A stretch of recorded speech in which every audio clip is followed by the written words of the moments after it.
Hola jóvenes, muy buenas tardes. Vamos a seguir con los temas de parasitología. Vamos a platicar ahora de un parásito nuevo. Ya vimos en lo que lleva del curso entomología histolítica y ya vimos las diferentes amibas comensales en el intestino humano.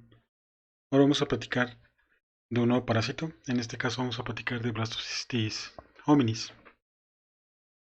Blastocystis hominis es un parásito bastante eh, extraño en cuanto a su morfología y también bastante extraño en cuanto a su forma de reproducción.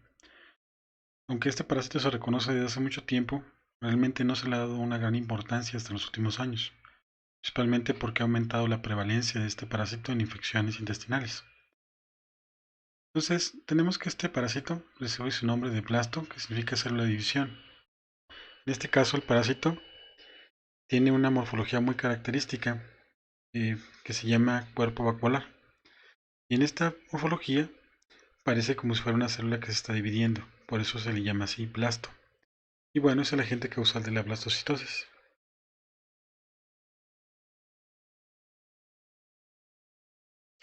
El caso de los Cystis fue reportado desde hace más de 100 años, alrededor de 1870, por Fedor Losch. Fue el primer en describirlo y hacer un reporte de este parásito.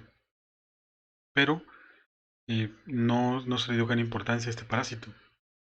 No fue hasta más adelante, hasta 1912, ¿sí?, que este parásito se lo encontró de una manera, se le clasificó como una amiba y se le dio su nombre actual de Blastocystis hominis. Actualmente, este parásito está acomodado entre los estramenopiles, ¿sí? En este caso del grupo cromista, que son parásitos o que son protozoarios, eh, protistas y eucariotas, que tienen como característica que comparten eh, algunas de sus características fisiológicas o características morfológicas con algas. Este bicho ha sido muy controvertido porque al presentar muchas morfologías diferentes y como al principio la clasificación de estos parásitos fue específicamente por morfología, pues ha tenido diferentes clasificaciones a lo largo de su historia. Fue clasificado como levadura, ha sido clasificado como un hongo, ¿sí?, como una amiba, como un flagelado, como un esporozoito, ¿sí?, como un esporozoito, esporozoo.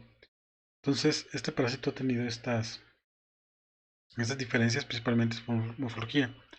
Actualmente, directamente haciendo análisis del RNA ribosomal de este parásito, se sabe que hay alrededor de 17 especies diferentes de Blastocystis, ¿sí? Hay 17 especies diferentes de Blastocystis hominis. De estas especies de Blastocystis, específicamente del subtipo 1 hasta 9, son los que vamos a encontrar principalmente en humanos, ¿sí? El resto, las 8 especies que faltarían, no son tan comunes en el ser humano. Solo del 1 a 9, de estas subespecies son las que más vamos a encontrar. Ahora, en cuanto a la morfología de este parásito, como les mencionaba, es muy interesante porque tiene muchas morfologías diferentes. Tiene una forma vacuolar, tiene una forma multivacuolar, tiene una forma quística, tiene una forma de trofozoito, una forma granular, perdón, y una forma avacuolar, una forma que no tiene ningún tipo de vacuola. Realmente este parásito es bastante diverso en sus morfologías, pero dentro de estas morfologías hay tres en específico que nos interesan, que son las más comunes: la del quiste, la del trofozoito y la forma vacuolar. Ahora, en el caso de la forma de trofozoito, que es la que estamos viendo en la imagen, la forma de amiba, tiende a ser una amiba bastante grande. Si observan, puede llegar a medir de 10 hasta 100 micras de longitud. Es una amiba bastante grande. Posee pseudópodos cortos, ¿sí?, un citoplasma granuloso con vacuolas, ¿sí?, principalmente porque este parásito, y ojo, esto es lo más interesante de Blastocystis hominis, es que este Blastocystis hominis se ha considerado siempre como un parásito intestinal comensal. Se ha considerado como un parásito comensal en el intestino humano. No es hasta dentro de hace pocos años que se ha observado o se ha asociado la presencia de este parásito con cierto tipo de enfermedades en cierta población. Realmente, eh, encontrarse con este parásito en el intestino de un paciente se consideraba hasta hace algunos años como parte de la flora microbiana de ese individuo.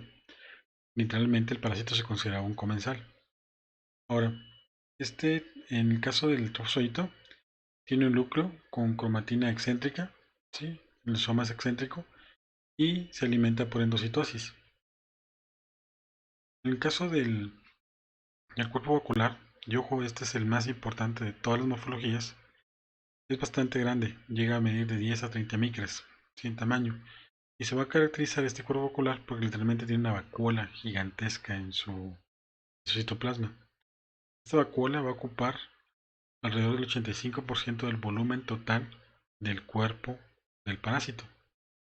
Y lo más interesante es que por la misma presencia de esta vacuola, los organelos del parásito tienden a estar eh, literalmente aplastados hacia un extremo del cuerpo del parásito.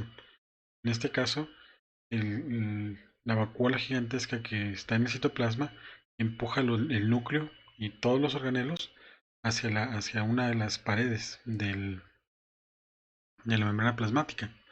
Por ejemplo, la imagen que estamos observando ahorita es un cuerpo vacuolar, ¿sí? Lo que observamos es la vacuola al interior del parásito, lo estoy señalando, ¿sí? Y se ven los núcleos.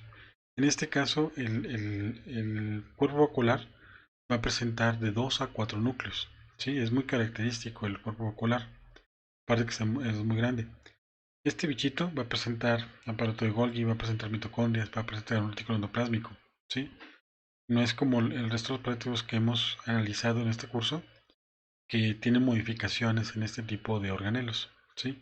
O tienen modificaciones que los hacen irreconocibles. En este caso, este tipo de parásitos sí posee organelos distintivos, pero van a estar en la forma vacuolar completamente presionados hacia un extremo. En este caso, en la imagen, ¿sí?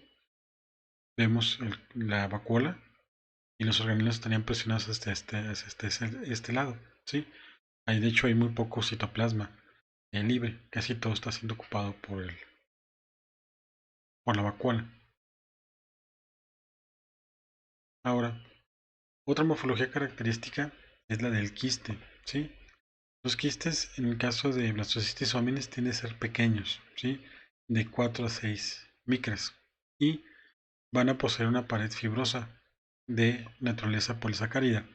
En este caso, la pared del quiste es bastante interesante porque utiliza galactosa y glucosamina, N-acetilglucosamina, como parte de la pared.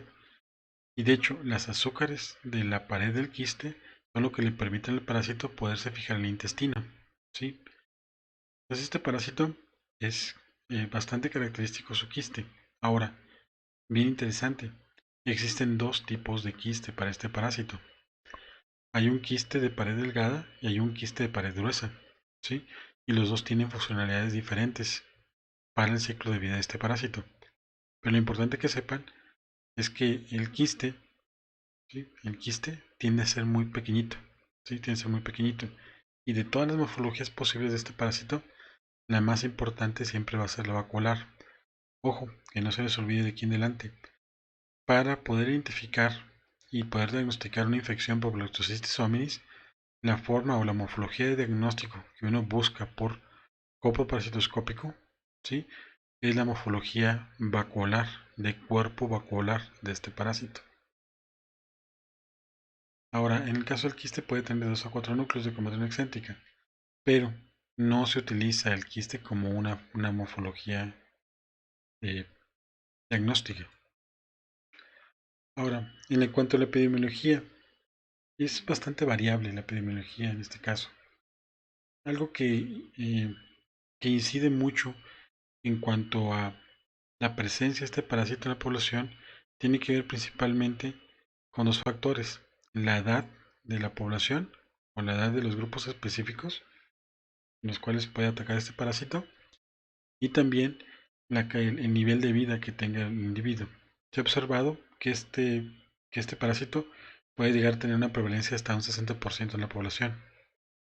De hecho, es el parásito más común que existe y que se va a encontrar en el ser humano, ¿sí? Pero ¿de qué depende? Ojo, depende principalmente si los individuos tienen acceso a los servicios primarios, principalmente que tengan servicios de agua, luz, electricidad y alcantarillado, ¿sí? Drenaje.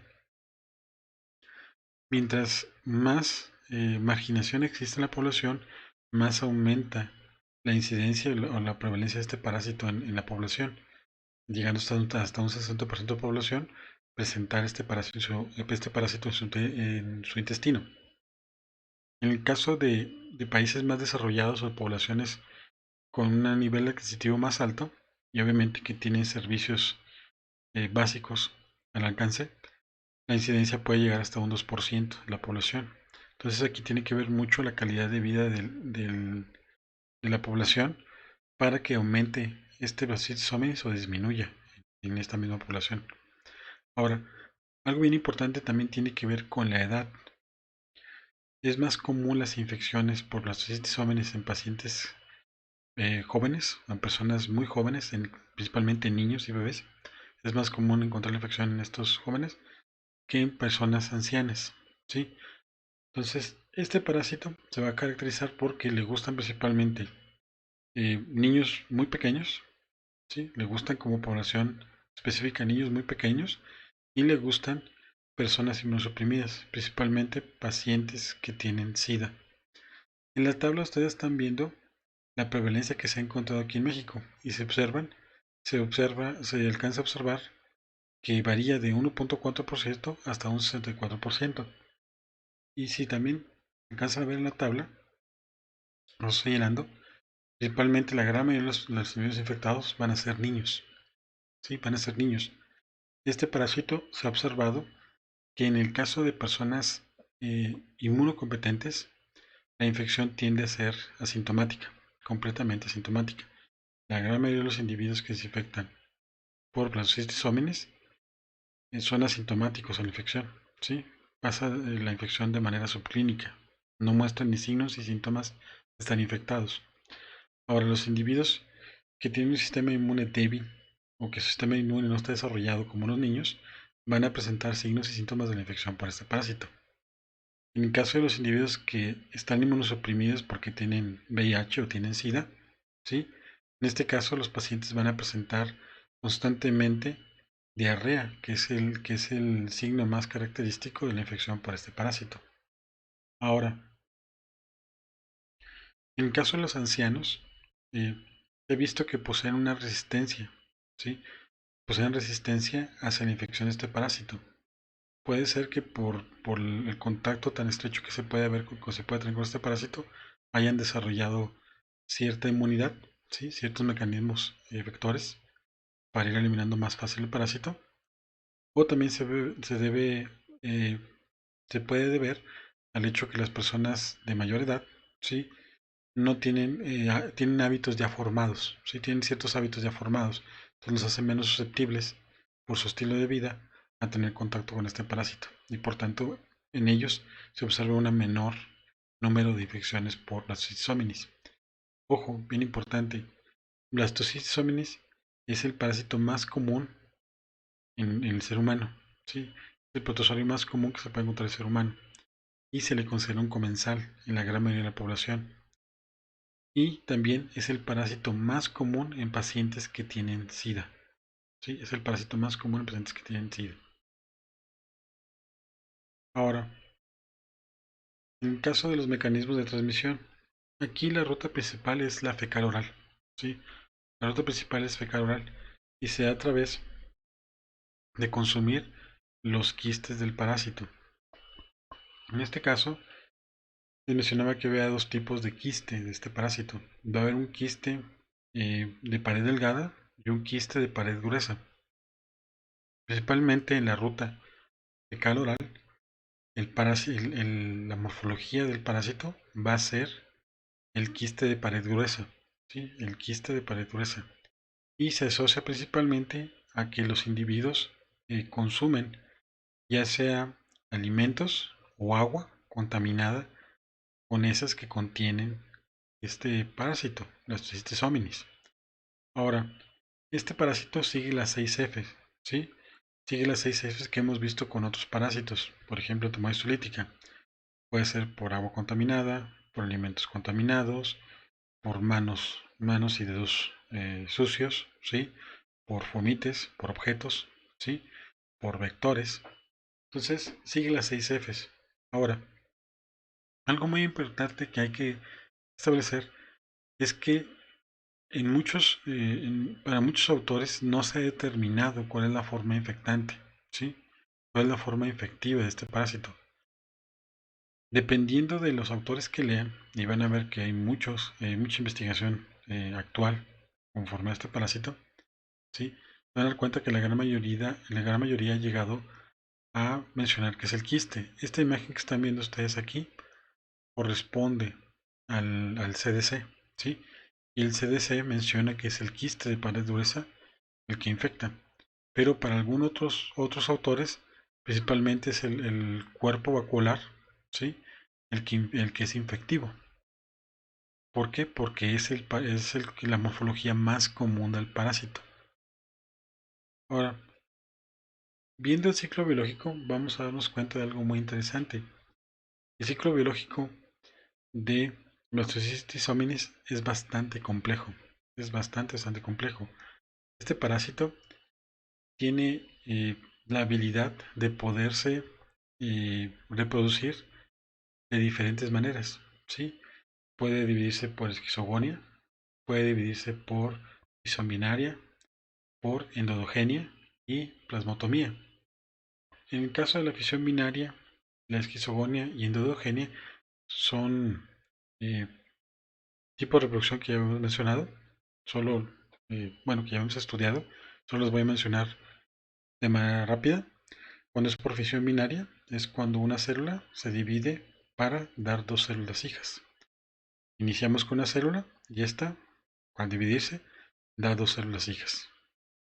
En el caso de la esquizogonia, tenemos una célula que multiplica muchas veces su núcleo y posteriormente a cada núcleo le asigna una cantidad de citoplasma. De un individuo contenemos muchos. Sigue siendo una reproducción asexual, la esquizogonia, igual que la fisión binaria. En el caso de la endodogenia, es un tipo de eh, quemación interna. Y esto también ya hemos platicado. Literalmente, de un parásito aparecen dos, igual que la fisión binaria. La diferencia es que aquí los dos parásitos hijos se forman dentro del parásito, funciona como la madre, ¿sí? Y cuando se dividen, literalmente se reparten entre los dos el volumen total del cuerpo del parásito que les dio origen, ¿sí? Entonces al final de cuentas quedan dos parásitos más pequeños, en el caso de la endodogenia. Ahora, el que no hemos platicado nunca es la plasmotomía. En el caso de la plasmotomía es un tipo de fisión binaria. Desde un individuo tenemos dos individuos, pero la diferencia de la plasmotomía es que son individuos que poseen muchos núcleos, ¿sí? Es un individuo que tiene muchos núcleos y que en el momento que se divide, ¿sí? Literalmente las dos células hijas que quedan son dos células hijas que tienen también varios núcleos, ¿sí?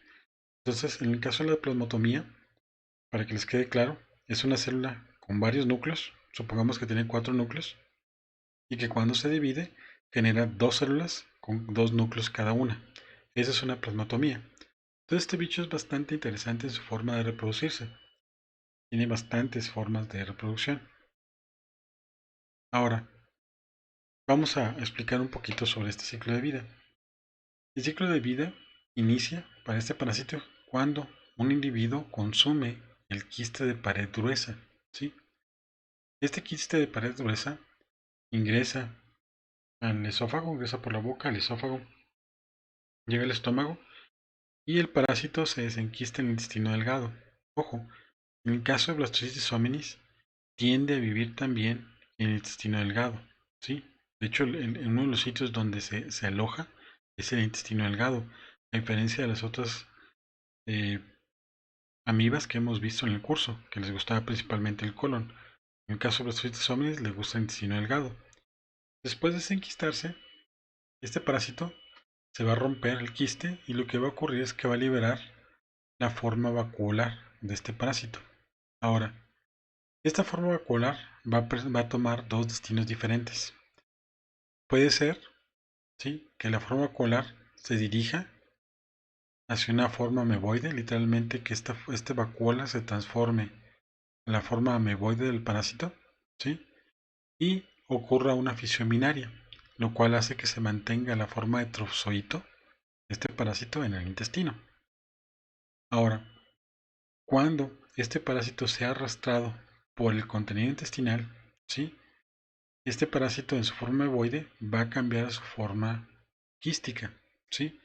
En este caso, cuando es arrastrado por el contenido intestinal, va a cambiar una forma prequística y posteriormente va a realizar una esquizogonia, ¿sí?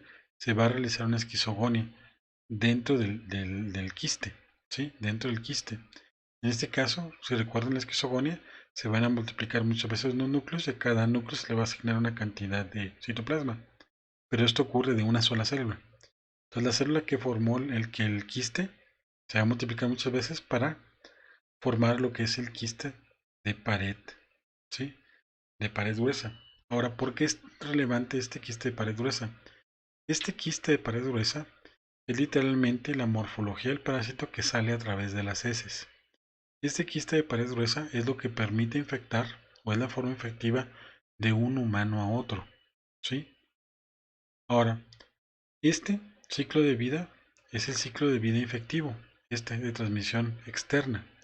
Ahora, vamos a platicar del ciclo de vida de transmisión interna o de autoinfección.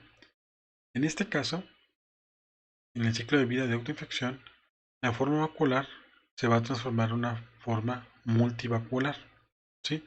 Literalmente se van a empezar a formar diferentes vacuolas en su citoplasma del parásito.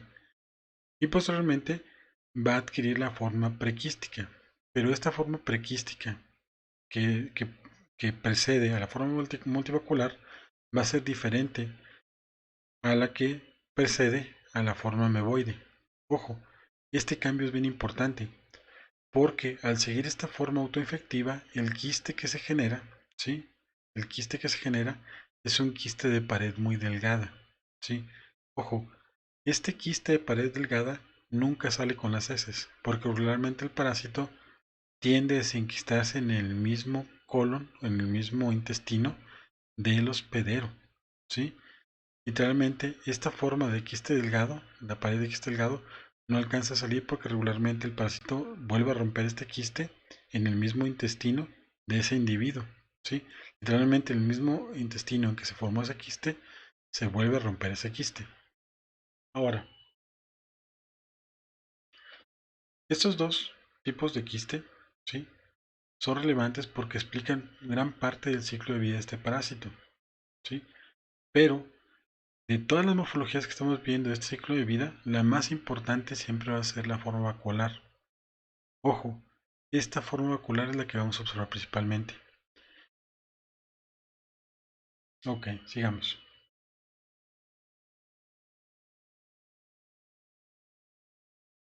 En el caso de las manifestaciones clínicas por la infección por este parásito, la verdad es que la gran mayoría de los pacientes o la gran mayoría de los individuos que se infectan con este parásito tienden a ser asintomáticos, ¿sí? Son completamente asintomáticos. Pueden ser portadores del bicho, pero no presentan ningún signo o síntoma de la infección por este bicho. Ahora, en el caso de individuos inmunocompetentes que se lleguen a infectar con Blastocystis hominis y que presenten síntomas, regularmente son síntomas leves de esta infección y tiende a ser una infección aguda y autolimitada. ¿Qué significa esto? Que pasando cierto tiempo, una semana, 15 días, el sistema inmune de ese hospedero puede literalmente eliminar el parásito y el paciente se recupera de la infección. Literalmente se resuelve esta infección aguda por parte del parásito. Los individuos que principalmente van a presentar problemas, como ya lo mencionamos, son individuos con un sistema inmune todavía no desarrollado completamente, como los niños, o individuos con un sistema inmunosuprimido, como en el caso de los pacientes que tienen VIH o que tienen SIDA, o que tengan algún otro tipo de inmunosupresión. En este caso, en estos individuos, el principal síntoma que se presenta, ¿sí? Va a ser la diarrea, ¿sí? Va a ser la diarrea. En este caso, va a ser diarrea y el paciente va a presentar heces acuosas o blandas. Y algo también muy característico de este parásito es que provoca un dolor abdominal, ¿sí? Provoca dolor abdominal. Este parásito, como le mencioné, tiende a tener un ciclo de autoinfección, por tanto le permite colonizar todo el intestino, ¿sí? No solamente en el intestino delgado, que es donde se desenquista, sino todo el intestino, hasta el colon, ¿sí? Entonces esto conlleva que el individuo eh, tenga varios síntomas relacionados con esto. Por ejemplo, el hecho que presente comezón anal, ¿sí? Prurito anal, estreñimiento y exceso de gases, algo muy característico también de la infección con este parásito. Ahora, se va a presentar pérdida de peso. Esto porque el parásito empieza a dañar lo que viene siendo la pared intestinal. Este parásito, ojo, y esto es importante, tiene la característica de producir hialuronidasas, ¿sí? Que son unas enzimas que permiten la disgregación del tejido. Y también tiene la habilidad de producir eh, grandes cantidades de cisteína proteasas, literalmente para ir destruyendo tejido. Es una habilidad que tiene los Cystis pero que no siempre se expresa. En el caso de individuos que poseen este parásito y el parásito se comporta como comensal, normalmente el parásito vive en el lumen intestinal, en la parte más superficial del intestino, ¿sí? De la pared intestinal, y no causa ningún problema el traer este parásito en nuestra flora microbiana. En el caso de los individuos que se infectan y que están inmunosuprimidos, sí causa un gran problema, porque este parásito empieza a causar lesiones en el intestino, ¿sí? Y estas lesiones conllevan a que el paciente presente dolor e inflamación del intestino. Ahora, bien importante, los individuos que tienen SIDA, literalmente los síntomas se pueden prolongar hasta 6 meses, en comparación de un individuo inmunocompetente, que lo máximo que puede durar con los signos y síntomas, si es que los presenta, son 15 días. Ahora, hay otra característica bien importante que en este parásito se ha observado que este parásito se asocia con afecciones alérgicas y con el síndrome de colon irritable. Bien importante. De este parásito ya hemos mencionado que existen 9 subtipos. Bueno, existen 17 subtipos y para el humano encontramos principalmente del 1 al 9 subtipos o subespecies de blastocystis. Ahora, de estas especies, la 2, la 4 y la 8, ¿sí? Están asociados a personas que presentan diarrea, ¿sí? Individuos que se infectan con este parásito y presentan signos y síntomas de la infección. Y en el caso de pacientes que presentan afecciones alérgicas, regularmente están infectados por el subtipo 3 y de este parásito, subtipo 3. Y en el caso de los que son asintomáticos, principalmente es el subtipo 1, ¿sí? El subtipo 1 de este parásito de blastocystis que lo está infectando. Ahora, ¿por qué es importante mencionar esto? El subtipo 3 está asociado a afecciones de alergia, principalmente la estimulación de una respuesta tipo TH2, ¿sí? En este caso, este parásito, Bacillus hominis, tiende a estimular una respuesta tipo TH2, una respuesta humoral en los pacientes cuando están infectados. Pero bien interesante, se ha encontrado que en el caso de individuos que presentan el colon irritable, o sea, el síndrome de colon irritable, estos individuos tienen 2.5 veces más probabilidad de estar infectados por los Cystis hominis que por cualquier otro tipo de amiba, ¿sí?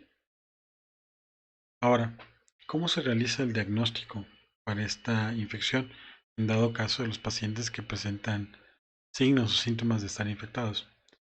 Ojo, el estándar de oro para hacer el diagnóstico de una infección con Blastocystis hominis es a través del medio de cultivo, ¿sí? Literalmente cultivar al parásito. En este caso, se utiliza un medio de cultivo que se llama Jones, medio de cultivo de Jones, y se incuba literalmente las heces del paciente en este medio de cultivo durante 2 a 3 días y se toma muestra de este medio líquido y se observa a través del microscopio. Y principalmente vamos a encontrar la forma vacuolar, que es la que estamos viendo aquí en la imagen. Forma vacuolar de este parásito. Ahora, esa técnica, aunque es el estándar de oro, es poco utilizada en la gran mayoría de los laboratorios, porque como hemos mencionado, los cistis principalmente se ha considerado como un comensal, como parte de la flora intestinal del ser humano. Entonces, en muchos laboratorios no tienen acceso a este tipo de medio de cultivo para hacer esta prueba. Entonces, la forma más sencilla que pueden utilizar para diagnosticarlo es a través del copro parasitoscópico. Y como ya hemos mencionado, aquí hay morfologías específicas en las cuales tenemos que fijarnos. Se pueden encontrar principalmente las tres morfologías, la de quiste, trofozoito y la forma vacuolar. En la gran mayoría de los pacientes que están infectados por este parásito, ¿sí? La principal morfología que se encuentra en el copro es la vacuolar. De hecho, en un 95% de las veces va a ser la morfología que podamos observar principalmente. Esta morfología vacuolar, literalmente es una vacuola gigantesca, ocupando todo el citoplasma del parásito y se van a presentar de 2 a 4 núcleos. Esta es la forma vacuolar de los Cystisominis. Ahora, ¿por qué tenemos que fijarnos en esta morfología y no en las otras dos? Bueno, porque en el caso del trozoito, la forma de amiba del parásito solo se encuentra en el 1% de las muestras de copro de los pacientes.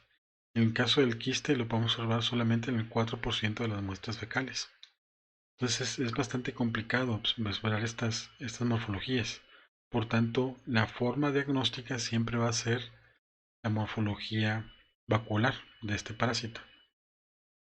Ahora, si este parásito lo detectan por cobro parasitoscópico o por cultivo en un individuo, y este individuo no presenta ni signos ni síntomas de estar enfermo, lo más normal es no dar ningún tipo de tratamiento, ¿sí? No dar ningún tipo de tratamiento, sino dejar que este parásito conviva como una flora, como parte de la flora microbiana de esa persona. Cuando se presentan síntomas, específicamente diarrea, o el paciente presenta dolor, ¿sí? Dolor estomacal, ¿sí? Principalmente inflamación del intestino. En este caso es recomendable dar un tratamiento. Y aquí se pueden utilizar diferentes medicamentos. Se puede utilizar metronidazol, ¿sí? Metronidazol como un medicamento para eliminar las formas, literalmente las formas de trofozoito del parásito, y el trimethoprim con sulfametoxazol. En este caso, estos dos medicamentos son los principales que se pueden utilizar. Principalmente se recomienda metronidazol, pero también se puede utilizar el trimethoprim con sulfametoxazol. En este caso, la diferencia de utilizar uno u otro en la infección por este parásito tiene que ver más con la economía. Tiende a ser más económico el tratamiento con trimethoprim con sulfametoxazol comparado con el tratamiento metronidazol. La nitazoxanida no es tan utilizada en este caso. Y bueno, hasta aquí vamos a llegar el día de hoy, jóvenes, con este parásito. Espero les haya agradado la presentación. Es una presentación un poco corta, pero entretenida en cuanto al contenido. Eh, Solo recalcarles algo en cuanto a este parásito, que es muy interesante. Este parásito eh, se sabe que aumenta la incidencia en individuos de presentar episodios de alergia, porque resulta que las lesiones que generan el intestino delgado permiten que haya una mayor permeabilidad en la pared intestinal de proteínas de nuestra alimentación literalmente hacia el torrente sanguíneo, ¿sí? O que lleguen directamente hacia las células. Entonces, el hecho de que estas proteínas que nosotros ingerimos de nuestra alimentación puedan llegar directamente a tener contacto con nuestras células del sistema inmune es lo que provoca que los pacientes vayan generando una reacción alérgica con respecto al tiempo. Ahora, este bicho tiene la cualidad de estimular una respuesta tipo TH2, ¿sí? Y deben recordar que dentro de esta respuesta tipo TH2 estimula la producción de interleucina 4, la interleucina 5, la interleucina 3 y la interleucina 13. ¿Sí? Y dentro de esta, la interleucina 4 estimula los linfocitos B para estar produciendo grandes cantidades de inmunoglobulina E. ¿Sí? Estimula los linfocitos B para estar produciendo inmunoglobulina E, ¿sí? IgE, lo cual a su vez va a estimular mastocitos y eosinófilos a que se desgranulen, ¿sí? Lo que provoca también síntomas de alergia, la desgranulación de eosinófilos y mastocitos. Ahora, acuérdense que también la interleucina 5 de esta respuesta tipo Th2 tiene que verla con la producción y sensibilización de eosinófilos, lo que da a su vez también más respuestas de tipo alérgicas por la desgranulación que están sufriendo estos eosinófilos. Entonces, por eso es tan importante este parásito. Más que nada porque se ha visto una asociación con alergias y se ha visto una asociación con este síndrome del colon irritable. Ahora, normalmente este parásito, ¿sí? No sería un problema si no existiera una población tan grande de individuos inmunosuprimidos. Y esta población en aumento de individuos inmunosuprimidos está haciendo que la infección por Blastocitis hominis se vuelva una enfermedad emergente o una infección emergente. Se conoce desde hace mucho tiempo este parásito, pero nunca se le había dado importancia porque realmente eran contados los casos en los cuales se presentaban signos o síntomas de la infección por este bichito. No es hasta los últimos 15 años que se ha observado un aumento gradual en la incidencia de infecciones por este parásito, pero no solamente en la incidencia, sino que literalmente asociado a signos o síntomas de estar parasitados. Decía regularmente individuos que están infectados por el subtipo Th1 son asintomáticos, pero individuos que están infectados con el subtipo 2, 4 y 8 son individuos que presentan una diarrea severa, ¿sí? Principalmente si están inmunosuprimidos. Entonces, está viendo más un panorama de este parásito como un parásito emergente, el cual en un futuro pueda causar grandes problemas. La ventaja es que se ha observado que en medicamentos sencillos, por ejemplo con el metronidazol o trimethoprim, ¿sí? Medicamentos fácilmente asequibles, se puede eliminar. Ahora, hay que hacer un comentario extra en cuanto al metronidazol, bien importante. Este parásito puede volverse resistente al metronidazol, puede volverse resistente al uso del metronidazol. Entonces, normalmente vamos a utilizar el trimethoprim con sulfamethoxazol para poder eliminar este parásito. De hecho, muchas veces en los pacientes que tienen SIDA, ¿sí? Se les receta este trimethoprim con sulfamethoxazol y funciona como profiláctico para la infección contra este parásito y otros parásitos, porque literalmente al estarlo recibiendo, ¿sí? Para limitar las infecciones por otros parásitos intestinales, por otras bacterias intestinales, lo que hacen es controlar la población literal de Blastocitis hominis. Ahora, ojo, normalmente cuando Blastocitis hominis está viviendo como comensal en el intestino humano, el subtipo TH, el subtipo 1, normalmente este subtipo tiende a ser resistente al metronidazol. Ok, jóvenes, entonces aquí terminamos la clase. Espero les haya agradado y espero que tengan preguntas para el día de mañana. Por favor les pido encarecidamente que le den like al video si les gusta y también que se suscriban al canal y por favor también dejen comentario. Nos vemos pronto, jóvenes. Cuídense mucho. Hasta luego.